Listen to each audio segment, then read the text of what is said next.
Pinalakas po ng pamahalaang lungsod ng Dagupan ang implementasyon ng mga programa para sa adoption at alternative child care sa pamamagitan ng paglagda sa isang Memorandum of Agreement kasama ang National Authority for Child Care sa isang seremonyas na ginanap kahapon Marso 12. Layunin ng kasunduan na mas magpatibay pa ang mga programang naglalayong maprotektahan at masuportahan ng mga batang nakakaranas ng kapabayaan, pag-abandona at iba pang paghihirap na sitwasyon.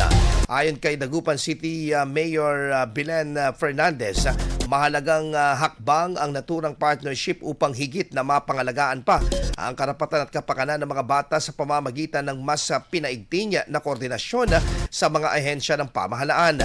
Dumalo rin sa seremonya ang mga kinatawan mula sa National Authority for Child Care, kabilang ang mga opisyal ng Regional Alternative Child Care Office, gayon din ang mga regional at local child welfare officers, ang mga opisyal ng lungsod, mga lider ng barangay at mga community health workers at population workers. IFM News. IFM News. IFM News.